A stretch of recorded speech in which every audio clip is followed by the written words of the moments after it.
Leggeremo una paginetta questa sera nel primo libro di Samuele, capitolo 14, leggiamo dal primo verso fino al verso 23.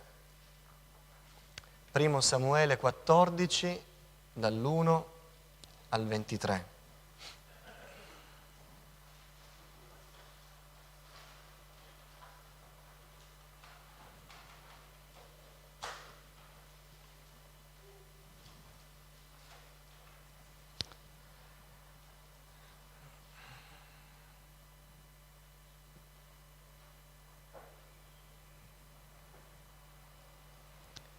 Una storia che parla di Gesù in modo figurato. Jonathan rappresenta il nostro Signore in questa storia.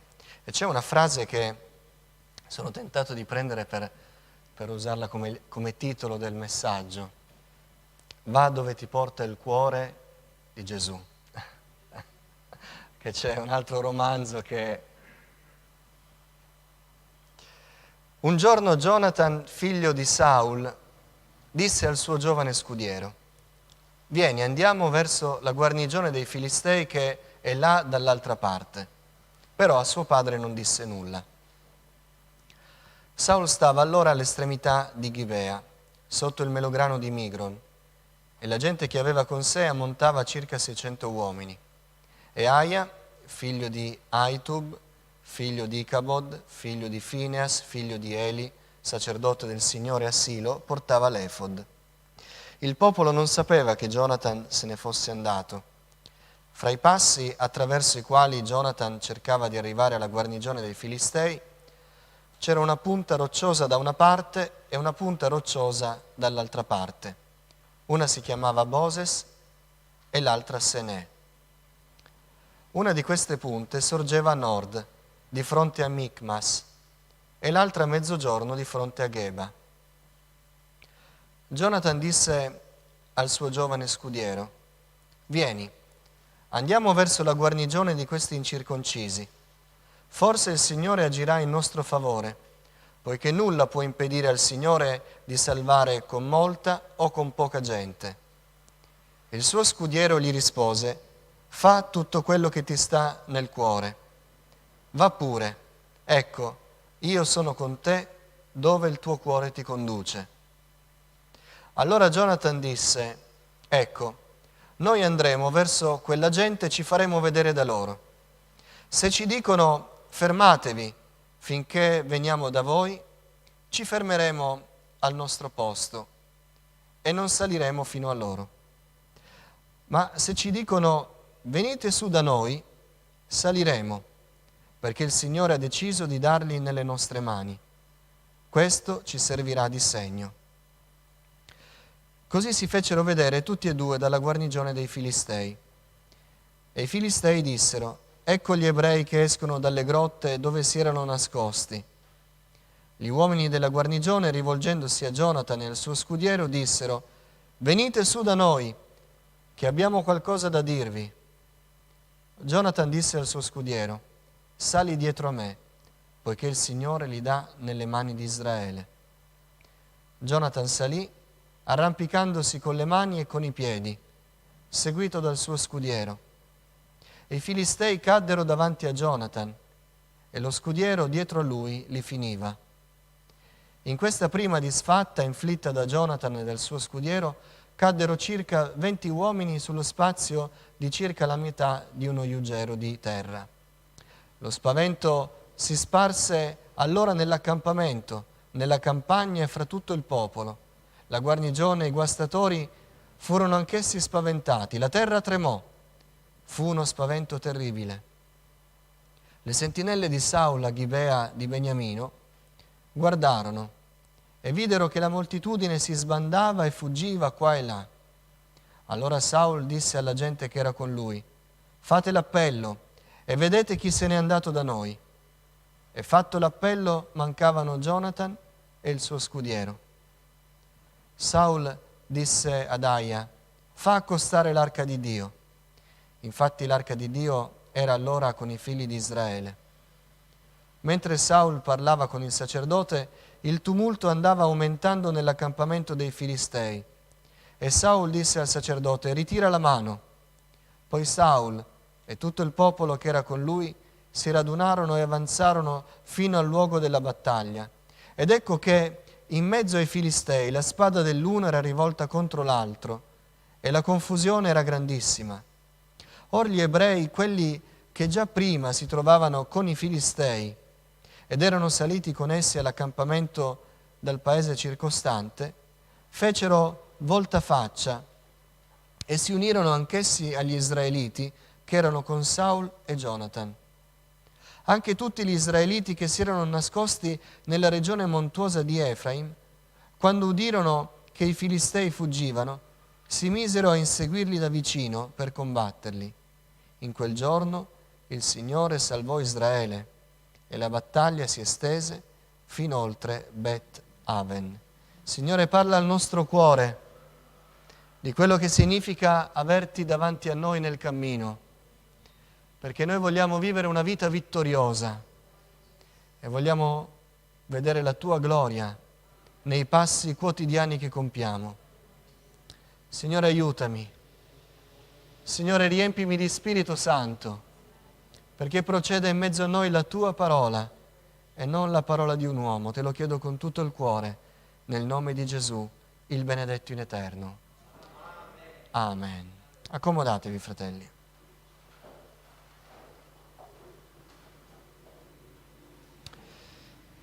Questa storia va applicata assolutamente alla nostra vita, in modo figurato certamente, però dobbiamo applicarla ciascuno di noi a se stesso. Non la possiamo neanche applicare troppo alla famiglia o alla comunità, ciascuno di noi la deve applicare a se stesso. Noi siamo lo scudiero e Cristo Gesù è il nostro Jonathan questa sera, che va davanti a noi per riportare la vittoria. Da notare che la sfida che Jonathan lancia ai Filistei, la parola di Dio non fallisce mai. Jonathan non coglie il messaggio di Dio dicendo: se loro vengono da noi, allora noi faremo quello che dobbiamo fare. Ma dice: se noi andremo da loro in un'incursione, quasi a dire che la Chiesa del Signore con Cristo davanti non assorbe il mondo, ma fa incursioni nel mondo. Molti pensano: allarghiamo le maglie, accogliamo, cerchiamo di non parlare più di certe cose che potrebbero turbare, non facciamo più troppe divisioni, facciamoli venire e noi riporteremo la vittoria. Non è così. Le porte dell'inferno non potranno prevalere sulla Chiesa che fa incursioni, ma rimane separata, rimane pura, rimane agli ordini del proprio comandante. Noi questa sera parliamo di un comandante meraviglioso, che è il nostro Salvatore, colui che ha dato la vita per noi. Si può seguire uno che è disposto a morire per noi? Quanta scontentezza c'è, penso in tutto il mondo, riguardo ai governanti che non sono di buon esempio, allora certo non incoraggiano a seguire un esempio che loro non danno. Ed era così ai tempi anche dei farisei, al tempo di Gesù, è sempre stato così. Ma noi possiamo seguire uno che è morto per noi. Noi possiamo seguire uno che ha dato la sua vita per noi. Noi possiamo seguire uno che è stato fedele fino alla fine e l'ha fatto per me e l'ha fatto per voi. Noi vogliamo seguire il nostro Jonathan divino, vogliamo seguire Cristo Gesù il Signore. E se seguiamo Cristo Gesù il Signore, noi riporteremo la vittoria. Amen. La vita dei credenti è una vita vittoriosa. La nostra vita col Signore è una vita diversa da quelli che non conoscono il Signore. Fratelli, è così forte nel mio cuore questo pensiero in questi mesi che vorrei trasmetterlo sempre, ogni volta che parlo della parola del Signore. La vita dei credenti è un'altra vita, è un altro camminare. Noi non viviamo come gli altri, noi non viviamo per le cose per cui vivono gli altri, noi non viviamo per la fine del mese, noi non viviamo per i beni di questo mondo. La vita col Signore è un'altra cosa, è una vita entusiasmante, è una vita che ha del soprannaturale, è una vita che vede la mano del Signore in nostro favore in ogni momento, se viviamo per il Signore. Se non viviamo per il Signore non vedremo mai la gloria di Dio. E tutto quello che udiamo qui in questo luogo risulterà poco efficace. Sentiremo delle belle parole, ma non le applicheremo mai alla nostra vita. Ma chi vive per il Signore vede la gloria di Dio. Vede la gloria di Dio. Vede il Signore agire in nostro favore. Vede i miracoli. Vede un Dio vivente. Noi seguiamo il Signore perché è vivente. Amen. Se non è stato vivente e operante nella settimana che si è conclusa, che settimana abbiamo vissuto? Se Dio non ci ha parlato dal cielo, dicendoci dove andare, cosa fare, e dimostrandoci che era con noi, che settimana abbiamo vissuto? Non è stata sicuramente una settimana diversa da tutti quelli che stanno passando adesso. Voi non li vedete, ma io li vedo. Macchine su macchine, che vanno a farsi la passeggiata la domenica della bella giornata al lungolago. Domani si torna a lavoro. Finiranno altri 5-6 giorni di lavoro e la prossima settimana saranno di nuovo qui a fare la passeggiata sul lungolago e così via. Che settimana abbiamo vissuto noi questa settimana che si è conclusa? Ma noi siamo il popolo del Signore. Noi abbiamo un Jonathan divino che vede un avversario davanti e ci dice, e ce lo dice ogni giorno, se noi siamo attenti, se noi lo seguiamo, ci dice ogni giorno, vieni con me, andiamo a riportare la vittoria. Questa è la nostra vita. Strappare anime all'inferno. Seguire il Signore fino a che il Signore ci porta a quelli che lo stanno cercando e vedere la sua gloria nella nostra vita. Questo è ciò che dobbiamo fare, ciò per cui dobbiamo vivere, ciò per cui il Signore ci ha ridato la vita. Se non è così, siamo come quelli morti in quella valle di ossa secche, che era un esercito, ma non si muoveva più. Il Signore non ci ha dato la sua vita perché noi continuassimo a vivere senza vedere la sua gloria. Lui ci ha dato la sua vita perché noi potessimo metterci in marcia e andare avanti come un esercito poderoso alla gloria di Dio. Questo significa camminare col Signore. Questo significa avere una fede viva. Questo significa avere un Dio vivente davanti a noi, così come noi ce lo abbiamo. E così questo meraviglioso comandante ci chiama a seguirlo. Ci chiama a seguirlo. Lui davanti e noi dietro di lui. Non dobbiamo andare noi davanti, non potremmo. Non dobbiamo vincere noi, non potremmo. Non siamo noi che vinciamo, è il Signore che vince per noi. Jonathan andava avanti, vinceva il nemico e lo scudiero dietro si prendeva l'onore di finirlo, ma era già a terra, stecchito. Lui dava il colpo finale, ma il lavoro l'aveva fatto Jonathan. Il condottiero era Jonathan. Se c'è qualcuno che si sente qualcosa, si spogli subito dei suoi onori. Noi tutto al più possiamo essere degli scudieri, ma io voglio essere uno scudiero che segue Jonathan. Quanti altri scudieri c'erano in quell'esercito? Quanti nobili, cavalieri, fidati collaboratori del re Saul c'erano e avevano il loro scudiero, ma uno era diverso. Uno aveva deciso di seguire Jonathan. Avrebbe potuto dirgli, vacci tu, e io ho paura come tutti gli altri. Ma quel giorno quell'umile, quel semplice scudiero decise di seguire Jonathan. Se noi seguiamo Gesù, se noi decidiamo di seguire Gesù, ad seguirlo davvero, noi vedremo cose che non immaginiamo. E adesso le vediamo, perché sono qui tutte in questo brano che abbiamo letto. Ma dobbiamo seguire Gesù. E seguire Gesù vuol dire seguirlo sempre.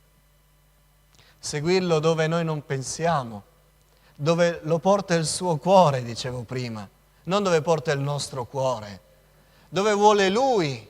Anche se Le nostre valutazioni ci dicono: ma sei proprio sicuro, Gesù, che vuoi salire su quella montagna? Ma sei proprio sicuro? C'è il pericolo. Ma noi, se vogliamo vedere la gloria del Signore, dobbiamo seguire Gesù. Ovunque Lui ci porta. Dietro di Lui, senza paura, perché siamo nascosti in Lui. Noi siamo scudieri, ma Lui è il nostro scudo. Lui ci protegge, Lui va davanti a noi, Lui combatte per noi.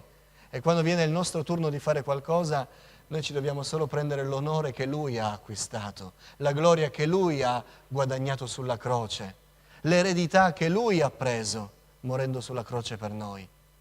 Vogliamo seguire Gesù? Vogliamo dire al Signore questa sera: Signore, ti voglio seguire, senza se e senza ma. Vogliamo andare incontro ai nemici, ma con te davanti, fra i nemici e noi, che ci sia tu, oh Signore. Vogliamo andare a quel Jonathan meraviglioso che è capace di salire e raggiungere l'avversario. Se c'è qualcuno che forse è spaventato perché è sovrastato dall'avversario, dalla difficoltà, da una preoccupazione, proprio come erano quei filistei in alto, sopra quella valle dove gli ebrei erano spaventati, Saul stesso era spaventato.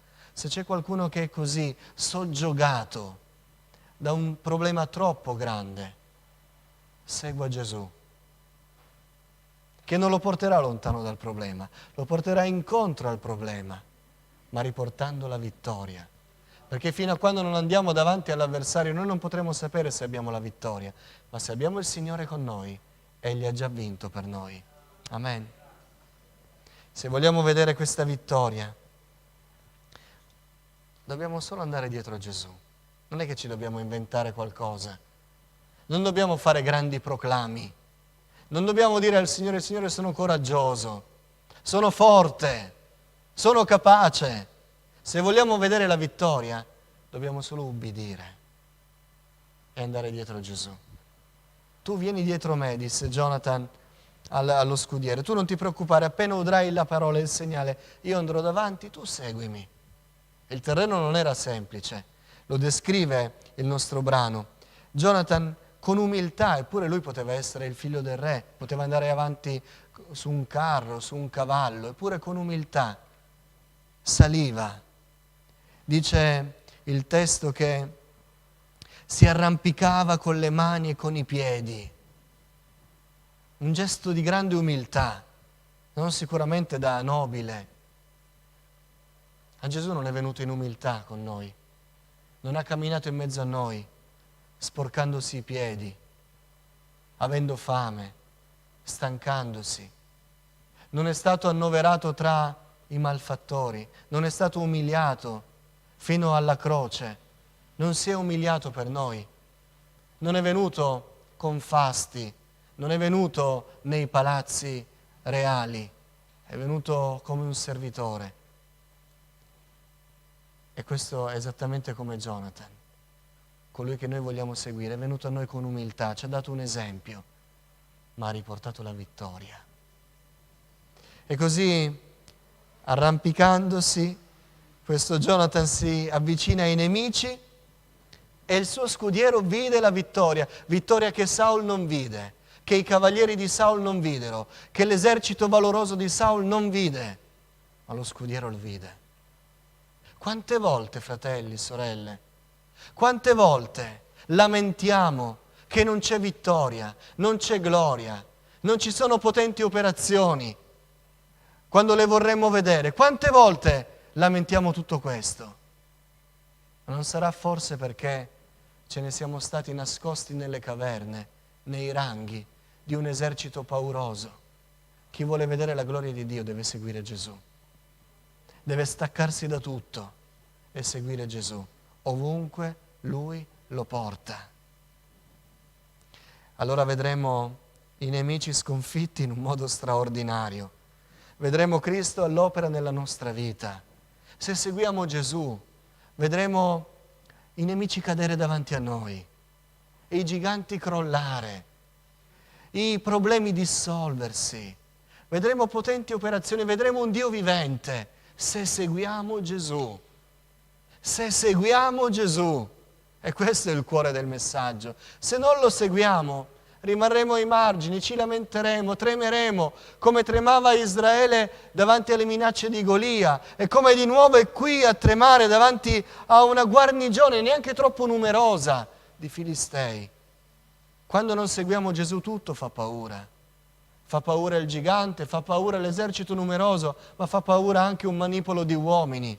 E magari noi siamo di più, ma fa paura tutto quando non c'è Gesù.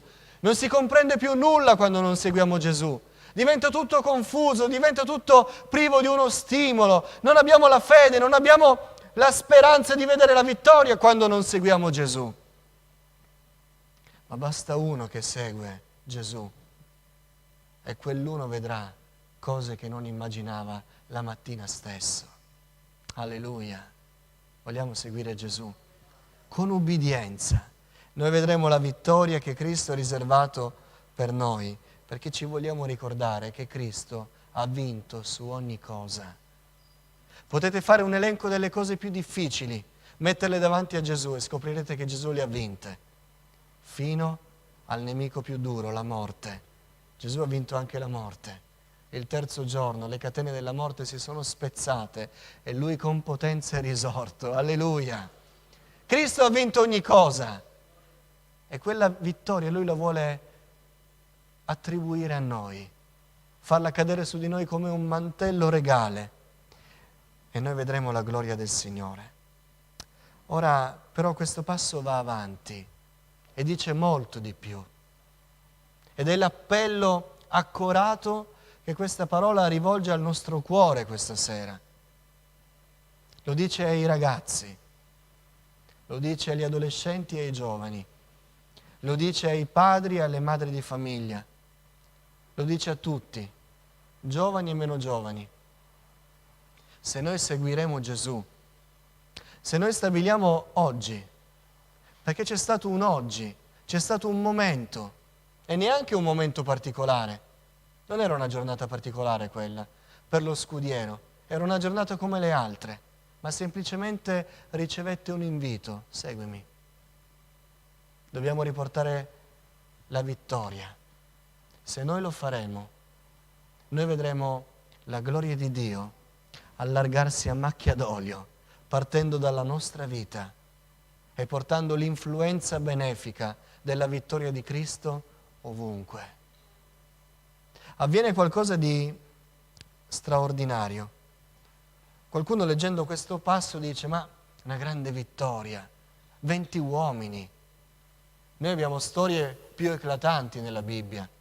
Un Sansone che con una mascella d'asino, oppure buttando giù le 2 colonne di quel palazzo dei Filistei, stermina molte più persone. Abbiamo storie con numeri molto più grandi, 20 persone, che cosa sono? Uno per volta, neanche tutti insieme, uno dopo l'altro, ma c'è qualcosa di più grande, che noi vedremo soltanto un passo per volta, un passo per volta. Intanto è scritto che Jonathan inizia, fa l'incursione, rompe il ghiaccio, lo scudiero è dietro, ma poi non finisce lì. Cade uno spavento su tutti i Filistei e non si capisce più nulla, perché questi Filistei iniziano a uccidersi uno contro l'altro, tra di loro. Ma ancora c'è un terremoto, la terra tremò e tutti si spaventarono, i Filistei. Ma gli israeliti non si spaventarono, avvenne qualcosa. E io credo con tutto il cuore che se questa sera qualcuno decide, ma decide davvero, non una buona parola ci penserò su, ma decide di seguire Jonathan così prontamente come quello scudiero decise di seguire il suo Jonathan, questa sera noi vedremo le stesse cose. È scritto che la vittoria che Jonathan riportò non fu limitata, ma produsse un risveglio nei parenti di Jonathan, nel popolo di Jonathan e andò oltre. Perché Dio estende la sua benedizione quando vede una vita di ubbidienza dietro a Lui. Dio estende la benedizione. Stai pregando per i tuoi parenti. Stai pregando per qualche problema irrisolvibile. Stai pregando perché c'è una prova che ti fa vedere che tutto è fermo. Inizia a camminare dietro a Gesù. Inizia a ubbidire al Signore. E tu vedrai che cosa è capace di fare Cristo attraverso un atto di ubbidienza. È scritto che tutto il popolo, che fino a quel momento era spaventato, fu stimolato a credere di nuovo nella vittoria che Dio dà al suo popolo. Improvvisamente Saulo aveva chiamato il sacerdote: fammi capire che sta succedendo, invoca il Signore. Poi c'è il terremoto e dice: fermati, ferma la tua mano, forza, partiamo, il Signore ci dà la vittoria. Vogliamo vedere il popolo di Dio che crede di nuovo nella vittoria? Che non è un popolo stanco, che non è un popolo che fa solo riunioni su riunione, ma vede la gloria di Dio. Se vogliamo vederlo, deve partire da noi. Dobbiamo ubbidire noi al Signore. È facile dire: sì, io voglio vedere un popolo che riporta la vittoria, ma io me ne sto qui pauroso, io non faccio nulla, me ne sto ai margini. Non avvenne così. Quello scudiero seguì Jonathan. Noi dobbiamo seguire Gesù se vogliamo vedere il popolo di Dio tornare a credere nella vittoria. Dobbiamo vedere la vittoria nella nostra vita, perché il popolo di Dio creda nella vittoria. Come possiamo convincere chi abita a casa nostra che il nostro Dio è un Dio di vittoria se noi non vediamo la vittoria nella nostra vita? Ma dal basso verso l'alto Saul si accorse, chissà se riconobbe o Jonathan o il suo scudiero, ma sicuramente era certo che dalla vittoria loro furono incoraggiati, perché Saul fece fare l'appello: chi manca? Poteva non mancare nessuno, avrebbero detto: i filistei sono impazziti. Come molti spiegano i miracoli dicendo: è successo così, è successo in quel modo, è una coincidenza. Ma ne mancavano 2. Solo 2 in tutto un esercito. E quei 2 erano lassù. Mentre i filistei si accoltellavano uno con l'altro, mentre c'era il terremoto, mentre cadevano davanti agli ebrei e gli ebrei non stavano facendo niente, quei 2 erano lassù, quindi non poteva essere una coincidenza. Dio aveva iniziato a riportare la vittoria in Israele attraverso Jonathan e quell'umile scudiero. Se vogliamo vedere tornare il popolo di Dio a cantare trionfante per la vittoria, se vogliamo tornare a udire testimonianze nei nostri culti, che non sono solo le testimonianze ringraziamo Dio che sono finiti i 2 mesi, ma sono testimonianze: Dio mi ha guarito, Dio ha salvato a casa mia, Dio ha fatto prodigi e miracoli, deve partire da noi. Dobbiamo seguire noi Gesù. La vittoria deve far parte della nostra vita. Altrimenti che cosa andiamo a dire a casa nostra? Che cosa andiamo a dire ai nostri vicini di casa? Che cosa andiamo a dire ai nostri colleghi di lavoro? Oh, un Gesù potente! Oh, un Gesù che fa i miracoli! A me sembra che tu vivi come vivo io. Vivi per il weekend. Vivi per avere 10 euro in più per comprarti quello che ti manca. Vivi per le cose per cui vivo io. Di che cosa stai parlando? Ma immaginate di andare a parlare di Gesù a uno che non lo conosce, dicendo: sai, io non valgo nulla, ma ho deciso di seguire Gesù e ieri mi ha detto di inginocchiarmi e pregare per te. Tu mi stai dicendo che non hai più il male che avevi prima. Ieri stavo pregando per te. Dio ti ha guarito perché ho pregato per te.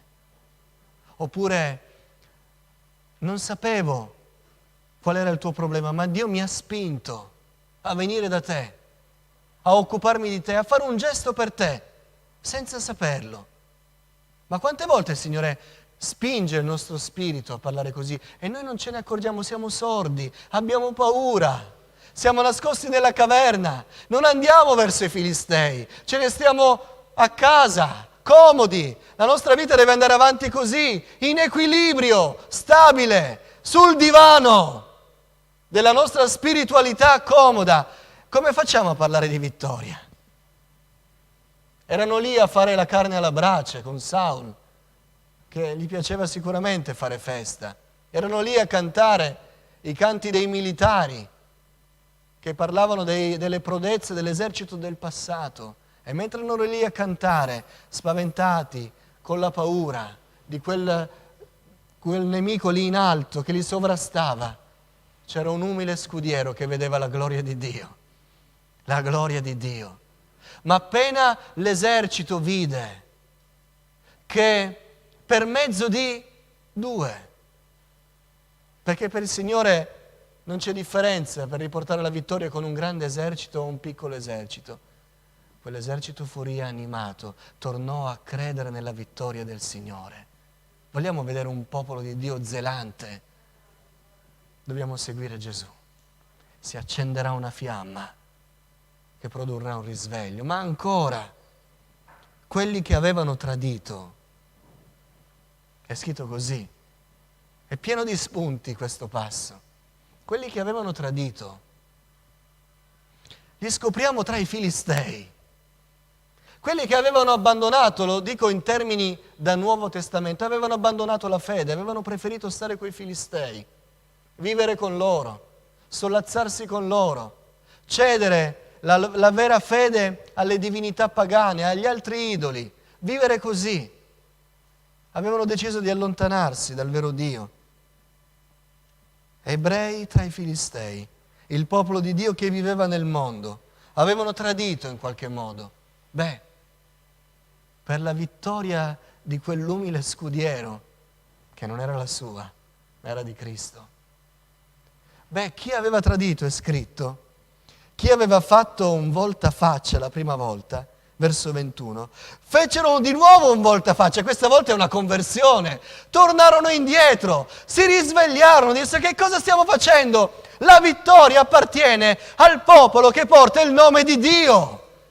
Si staccarono dai Filistei, tornarono nei ranghi ed è scritto: fecero un voltafaccia e si unirono di nuovo agli israeliti che erano con Saul e con Jonathan, con il re e con il figlio del re. Tornarono! A noi vogliamo vedere quelli che si sono allontanati dalla fede tornare al Signore.